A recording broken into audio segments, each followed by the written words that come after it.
హైదరాబాద్ లో metro rail project కానీ ఫార్మసిటీ కానీ రద్దు చేయడం లేదన్నారు ముఖ్యమంత్రి రేవంత్ రెడ్డి. ప్రజా ప్రయోజనాలను దృష్టిలో ఉంచుకొని స్ట్రీమ్ లైన్ చేస్తున్నామని చెప్పారు. న్యూ ఇయర్ సందర్భంగా మీడియా ప్రతినిధుల చిట్ చాట్ లో వివిధ అంశాలను షేర్ చేసుకున్నారు. ఎయిర్పోర్టుకి ముందు ప్రభుత్వం ప్రతిపాదించిన రూట్లతో పోలిస్తే దూరం తగ్గిస్తామన్నారు. BHEL నుంచి ఎయిర్పోర్టు వరకు 32 కిలోమీటర్ల డిస్టెన్స్ ఉంటుందన్నారు. MGBS నుంచి పాతబస్తీ మీదుగా శంషాబాద్ ఎయిర్పోర్టు వరకు కొత్త మెట్రో రూట్ ఉంటుందని క్లారిటీ ఇచ్చారు. నాగోల్ నుంచి ఎల్బీ నగర్, ఓవైసీ హాస్పిటల్ మీదుగా చంద్రాయన్ గుట్ట దగ్గర ఎయిర్పోర్ట్ కు వెళ్లే మెట్రో లైన్ కి లింక్ చేస్తామన్నారు సీఎం. మియాపూర్ నుంచి అవసరమైతే రామచంద్రాపురం వరకు మెట్రో పొడిగిస్తామని చెప్పారు. అవసరమైతే మైండ్ స్పేస్ వరకు ఉన్న మెట్రోని ఫైనాన్షియల్ డిస్ట్రిక్ట్ వరకు ఎక్స్టెండ్ చేస్తామని క్లారిటీ ఇచ్చారు రేవంత్. గచ్చిబౌలి ఏరియా నుంచి ఎయిర్పోర్ట్ కి మెట్రో వెళ్లే వారి సంఖ్య తక్కువేనన్నారు. తాము కొత్తగా ప్రతిపాదిస్తున్న మెట్రో లైన్స్ ప్రభుత్వం ప్రతిపాదించిన మొత్తం కంటే తక్కువ అవుతుందన్నారు. ఫార్మసిటీని అంచెలంచెలుగా ring road, regional ring road మధ్య ప్రత్యేకంగా క్లస్టర్లను ఏర్పాటు చేస్తామన్నారు ముఖ్యమంత్రి. జీరో కాలుష్యంతో ఈ క్లస్టర్లు ఏర్పాటు చేస్తామని తెలిపారు. అక్కడి పరిశ్రమల్లో పనిచేసే వాళ్లకి గృహ నిర్మాణం కూడా ఉంటుందని చెప్పారు సీఎం. అక్కడి వారు ఎవరూ హైదరాబాద్ వరకు రాకుండా అన్ని ఏర్పాట్లు ఉండేలా క్లస్టర్లు ఉంటాయని వివరించారు. గతంలోని సీఎం క్యాంపు కార్యాలయాన్ని స్టేట్ గెస్ట్ హౌస్ గా మారుస్తామని చెప్పారు ముఖ్యమంత్రి రేవంత్ రెడ్డి. ఇప్పటికే అధికారాన్ని వికేంద్రీకరించామని చెప్పారు సీఎం. మంత్రులకు ఉమ్మడి జిల్లాల వారీగా ఇన్ఛార్జీలుగా బాధ్యతలు అప్పగించామన్నారు రేవంత్. ఇక యువతకు అవసరమైన స్కిల్స్ పెంచేందుకు ప్రత్యేక యూనివర్సిటీలు ఏర్పాటు చేస్తామన్నారు. అంతర్జాతీయ స్థాయిలో ప్రమాణాలు కలిగిన ప్రముఖ పేరున్న పారిశ్రామికవేత్తలతో స్కిల్స్ పై శిక్షణ ఉంటుందన్నారు ముఖ్యమంత్రి.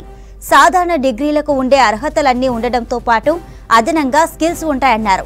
100 బెడ్ల ఆసుపత్రి ఉన్న చోట నర్సింగ్ కాలేజీ ఉండేలా చర్యలు తీసుకుంటామన్నారు రేవంత్. విదేశాలకు వెళ్లే యువతకు ఓరియంటేషన్ ఇప్పిస్తామన్నారు. ఆయా దేశాలకు అవసరమైన మ్యాన్ పవర్ ను ప్రభుత్వం నుంచే అందిస్తామన్నారు సీఎం. దీంతో యువతకు ఉపాధి అవకాశాలు మెరుగుపరుస్తామని తెలిపారు. మన దగ్గర పెద్ద సంఖ్యలో యువత ఉందని, వారికి ఆసక్తి ఉన్న విభాగాల్లో శిక్షణ ఇప్పిస్తామని చెప్పారు. ఈ నెల 3న PCC విస్తృత స్థాయి సమావేశం ఉందని చెప్పారు సీఎం రేవంత్ రెడ్డి. ఎన్నికల టైంలో ఇచ్చిన హామీ మేరకు పదవులు ఇస్తామన్నారు. పార్టీ కోసం పనిచేసిన వారితో నామినేటెడ్ పదవులు భర్తీ చేస్తామన్నారు రేవంత్. తనకు దగ్గరనో బంధువులనో పదవులు ఇచ్చేది ఉండదన్నారు. ఏది చేసినా విస్తృత స్థాయి ప్రయోజనాలను దృష్టిలో ఉంచుకొని పదవులు భర్తీ చేస్తామన్నారు సీఎం రేవంత్ రెడ్డి. ఇక ప్రెస్ అకాడమీ చైర్మన్ భర్తీ చేసిన తర్వాత జర్నలిస్టుల సమస్యలు పరిష్కరిస్తామన్నారు ముఖ్యమంత్రి. హైదరాబాద్ కమిషనరేట్ల కమిషనర్లను నియమించామని, వారికి అవసరమైన మ్యాన్ పవర్ ను వాళ్లే తీసుకుంటారని వివరించారు. అధికారుల నియామకాల్లో సామాజిక న్యాయం కూడా జరిగేటట్లు చూస్తామన్నారు సీఎం. ఇక సీఎం చిట్ చాట్ డీటెయిల్స్ కు సంబంధించి మరిన్ని అప్డేట్స్ బ్యూరో చీఫ్ సత్యం అందిస్తారు. Satyam, CM Revanth chit chat highlights ఏంటి? ముఖ్యమంత్రి రేవంత్ రెడ్డి కొత్త ప్రభుత్వం ఏర్పడిన తర్వాత 2 అంశాలపై అధికారికంగా ప్రకటన రాకపోయినా గత ప్రభుత్వం BRS ప్రభుత్వం ప్రతిపాదించిన 3వ రూటు మెట్రో హైదరాబాద్ మెట్రో 3వ రూటును తాము రద్దు చేస్తున్నట్టుగా, అదేవిధంగా రంగారెడ్డి జిల్లాలో ఏర్పాటవుతున్న ఫార్మాసిటీని తాము రద్దు చేస్తున్నట్టుగా కూడా ప్రచారం జరుగుతూ వస్తుంది. దానిపై ముఖ్యమంత్రి రేవంత్ రెడ్డి ఈరోజు క్లారిటీ ఇచ్చారు. ఎక్కడ ఏ ప్రాజెక్టులైనా తాము రద్దు చేయము, కేవలం స్ట్రీమ్ లైన్ చేసే ప్రయత్నం చేస్తున్నామని మెట్రో విషయాన్ని ఆయనకు చాలా క్లియర్గా చెప్పుకొచ్చారు. ఇక గచ్చిబౌలి అంటే ఫైనాన్షియల్ డిస్ట్రిక్ట్ నుంచి శంషాబాద్ వరకు ప్రపోజ్ చేసిన గత ప్రభుత్వం ప్రతిపాదించిన మెట్రోను తాము రద్దు చేయడం లేదు. మరో 2 మార్గాల ద్వారా శంషాబాద్ ఎయిర్పోర్టుకు నేరుగా వెళ్ళడానికి కొత్త రూట్లను ప్రతిపాదిస్తున్నట్టుగా కూడా ముఖ్యమంత్రి రేవంత్ రెడ్డి చెప్పారు. ఆయన MGBS నుంచి ఫలక్నామా మీదుగా గతంలో కాంగ్రెస్ ప్రభుత్వం ఉన్నప్పుడు ఈ మెట్రో హైదరాబాద్ మెట్రోను ప్రతిపాదించినప్పుడు ఉన్న రూటునే తాము శంషాబాద్ ఎయిర్పోర్ట్ వరకు, అంటే ప్రస్తుతానికి గ్రీన్ లైన్గా ఉన్న JBS నుంచి MGBS వరకు ఉన్న ప్రస్తుతం రూటు, MGBS నుంచి ఫలక్నామా నుంచి శంషాబాద్ ఎయిర్పోర్ట్ వరకు గతంలో ప్రతిపాదన ఉంది. కానీ గతంలో 2014 తెలంగాణ రాష్ట్రం ఏర్పాటుకు ముందు కాంగ్రెస్ ప్రభుత్వం కిరణ్ కుమార్ రెడ్డి ముఖ్యమంత్రిగా ఉన్న సమయంలో గ్రీన్ లైన్ని ఫలక్నామా డిపో వరకు ప్రతిపాదించారు. కానీ MGBS వరకే ప్రస్తుతానికి ఆ లైన్ ఆ రూట్ కొనసాగుతుంది. కానీ MGBS నుంచి పాతబస్తీ వరకు ఫలక్నామా డిపో వరకు ప్రతిపాదించిన మెట్రో పనులు ఆగిపోయాయి. దాంతో పాతబస్తీలో మెట్రో వెళ్లకుండా అక్కడ గత 2 ప్రభుత్వాలు అంటే బీఆర్ఎస్ ప్రభుత్వంలో ఆ పనులను పూర్తి చేయలేదు. కానీ కాంగ్రెస్ ప్రభుత్వం వచ్చిన తర్వాత తిరిగి మజ్లిస్ నేతలతో చర్చలు కానీ మజ్లిస్ నేతలు కూడా ఆ రూటుని పూర్తి చేయాలనే ఒక డిమాండ్ చేస్తున్న నేపథ్యంలో ఎంజీబీఎస్ నుంచి ఫలక్నామా నుంచి శంషాబాద్ ఎయిర్పోర్ట్ వరకు మెట్రోను ఏర్పాటు చేస్తే దాని ఖర్చు కూడా తక్కువగా అవుతుందనే అంశాన్ని ముఖ్యమంత్రి రేవంత్ రెడ్డి ఈరోజు ప్రపోజ్ చేశారు. ఆ రూట్ను పూర్తి చేస్తాం. ఇక అవసరమైతే మైండ్ స్పేస్ నుంచి గచ్చిబౌలి వరకు ఈ మెట్రోను ఎక్స్టెండ్ చేస్తాము. దానివల్ల నివాసాలు ఉండే లేదంటే మెట్రోను వాడుకునే ప్రజల సంఖ్య ఎక్కువగా ఉంటుంది. గచ్చిబౌలి నుంచి శంషాబాద్ ఎయిర్పోర్ట్ వరకు వెళ్ళే పూర్తి మార్గంలో ఓఆర్ఆర్ ఉంటుంది కాబట్టి నేరుగా వెళ్ళడానికి ఆర్టీసీ బస్సులు ఉంటాయి.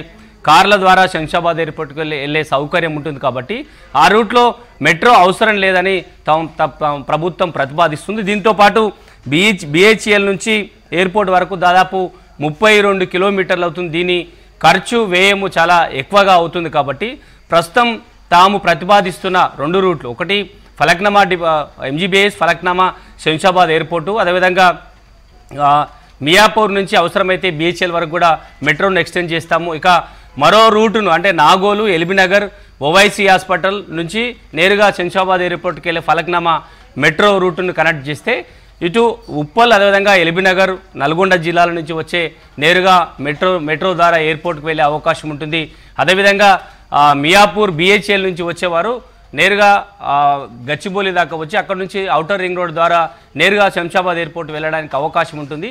ఎక్కువగా ప్రజల కనెక్టివిటీ ఉండే పబ్లిక్ ట్రాన్స్పోర్ట్ సిస్టాన్ని పెంచడం ద్వారా ప్రజలకు అవసరం ఉంటుంది. కానీ గత బీఆర్ఎస్ ప్రభుత్వం తీసుకున్న కొత్త రూట్లో ఎక్కువగా ఖర్చు అవుతుంది. దాని ద్వారా ప్రభుత్వానికి నష్టమవుతుంది. ఆ ప్రాజెక్టు నడిపించే వారికి కూడా వ్యయం ఎక్కువగా అవుతుంది. కాబట్టి ఈ ప్రపోజల్ ద్వారా 2 రూట్లలో మెట్రోని కొనసాగించే ప్రయత్నం చేస్తున్నాం. ఎక్కడ తాము ఈ ప్రాజెక్టును రద్దు చేయడం లేదు, పూర్తిగా స్ట్రీమ్లైన్ చేసే ఒక ప్రయత్నం చేస్తున్నాం. ఎక్కువగా ప్రజలు ట్రాన్స్పోర్ట్ సిస్టాన్ని వాడుకునే విధంగా మెట్రోని తాము కొనసాగిస్తాం. ఎంజీబీఎస్ అదేవిధంగా ఫలక్నామా శంషాబాద్ ఎయిర్పోర్టు, అదేవిధంగా ఎల్బీనగర్ ఓవైసీ హాస్పిటల్ నుంచి నేరుగా శంషాబాద్ వెళ్ళే మెట్రో రూట్ని కనెక్ట్ చేయడం ద్వారా హైదరాబాద్లోని నార్త్ హైదరాబాద్ ప్రజలంతా కూడా నేరుగా ఎయిర్పోర్ట్ వెళ్ళే అవకాశం ఉంటుంది. ఇక మియాపూర్ బిహెచ్ఎల్ నుంచి వెళ్ళేవారు గచ్చిబౌలి వరకు వచ్చి గచ్చిబౌలి నుంచి ఓఆర్ఆర్ ద్వారా నేరుగా ఎయిర్పోర్ట్కి వెళ్ళే అవకాశం ఉంటుందంటూ కూడా ముఖ్యమంత్రి రేవంత్ రెడ్డి ఈరోజు మెట్రోకు సంబంధించిన అంశాన్ని తాము ఏ విధంగా స్ట్రీమ్లైన్ చేస్తున్న అంశాన్ని మీడియా చిట్చాట్లో చెప్పారు. ఇక రెండో విషయానికి వస్తే రంగారెడ్డిలో ప్రపోజ్ చేసిన ఫార్మాసిటీని రద్దు చేస్తున్నట్టుగా కూడా ఇటీవల ప్రచారం జరిగింది. తాము రద్దు చేయడం లేదు, ఫార్మాసిటీ ఒకే చోట ఉండడం వల్ల హైదరాబాద్ పరిసర ప్రాంతాల్లో అభివృద్ధి జరగదు.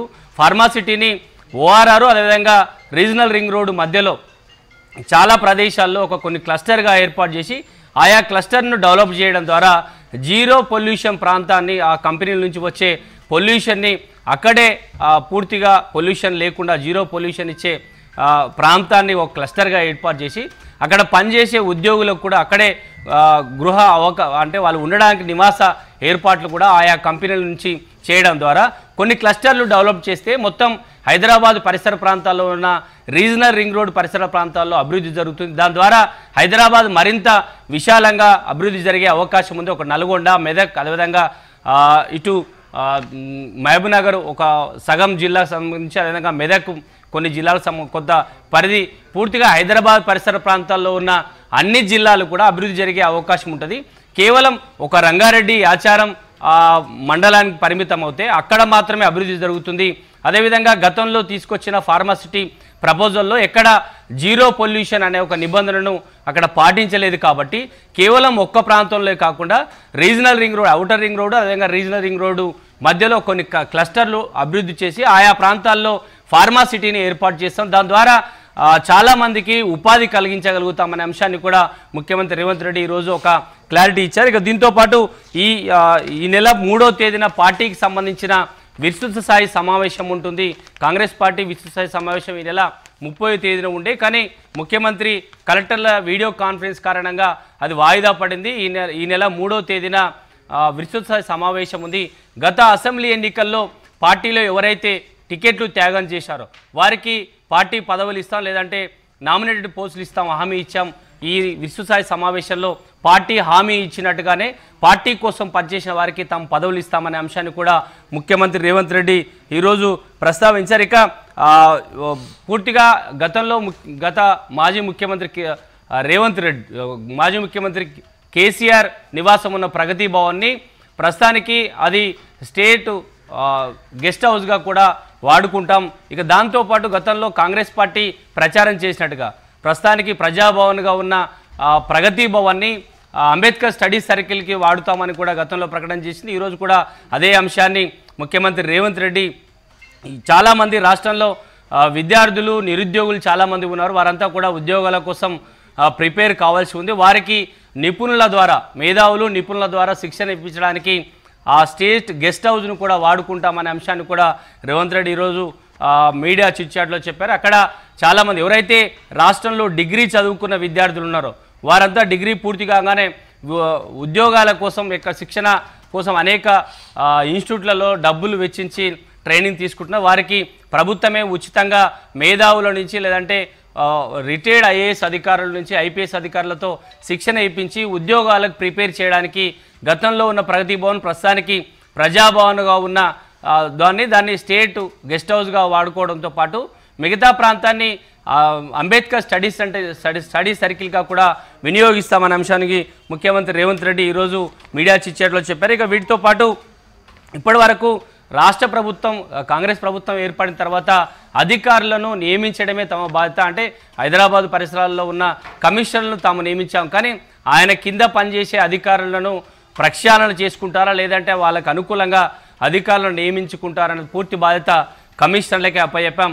అదేవిధంగా అన్ని శాఖలకు సంబంధించిన అధికారులను ఎవరైతే ప్రజల కోసం పనిచేస్తారో వారిని ఇప్పటికే నియమించాం. ఇంకా ఇప్పటికిప్పుడు ఇంకా మార్పులు ఉండకపోవచ్చు, కానీ కీలక శాఖల్లో ఉన్న హెడ్లందరినీ కూడా మార్చాం, కొత్త అధికారులను తీసుకొచ్చాం. కాబట్టి కింది స్థాయి సిబ్బందిని పూర్తిగా ఐపీఎస్ లేదంటే ఐఏఎస్ అధికారులు నియమించుకుంటారు. అక్కడ ఎక్కడ రాజకీయ జోక్యం ఉండదు, కేవలం కీలక శాఖలకు సంబంధించిన అధికారులను మాత్రమే తాము మార్చగలుగుతాం, కానీ కింది స్థాయి అధికారులను తాము మార్చడంలో ఎక్కడ రాజకీయ జోక్యం ఉండదంటూ కూడా పరోక్షంగా ముఖ్యమంత్రి రేవంత్ రెడ్డి ఈరోజు మీడియా చిట్చాట్లో చెప్పారు. ఇదంతా పరిపాలన సౌలభ్యం కోసం కొత్త ప్రభుత్వం ఏర్పడిన తర్వాత కొత్త అధికారులను ఆయా శాఖలకు హెడ్లుగా నియమించాం, కానీ ఆ కీలక శాఖలుగా హెడ్లుగా ఉన్న అధికారులంతా కూడా వారి కింద పూర్తిగా అనుకూలంగా ఉండే లేదంటే ఎవరైతే నిజాయితీగా పనిచేస్తారో వారిని నియమించుకునే బాధ్యత